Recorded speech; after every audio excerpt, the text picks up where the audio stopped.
آپ کی بیٹی ورکرز کے ہاتھوں بے عزت ہوتے ہوتے بچی ہے۔ اس کو خود ہی سمجھ آ گئی کہ مجھ سے الگ ہو کر اس کو سوائے گھاٹے کے کچھ نہیں ملنے والا۔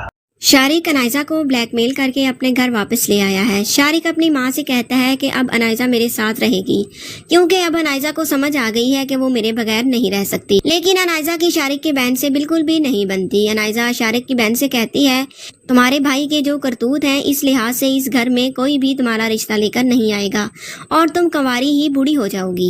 اس بات پر شارق کی بہن انائزہ کے تھپڑ مارنے لگتی ہے اور انائزہ اس کا ہاتھ پکڑ لیتی ہے، لیکن شارق کو ان سب باتوں سے کوئی فرق نہیں پڑتا کیونکہ شارق تو انائزہ کو صرف اور صرف پیسے بٹورنے کی خاطر اپنے گھر واپس لایا ہے۔ دوسری طرف شیری سے یہ بات برداشت نہیں ہو رہی کہ مرہا اپنے باپ بہروز کا بزنس سنبھالے اور شیری اور انائزہ خالی ہاتھ رہ جائیں۔ اس لیے شیری نے فیکٹری میں ورکرز کی صورت میں اپنے بندے رکھوا دیے ہیں جو مرہا کو طرح طرح سے تنگ کرتے ہیں، یہاں تک کہ فیکٹری میں مرہا کی عزت تک محفوظ نہیں۔ لیکن شیری یہ بات نہیں جانتی کہ مرہا کی حفاظت کے لیے اس کا شوہر اسفند موجود ہے۔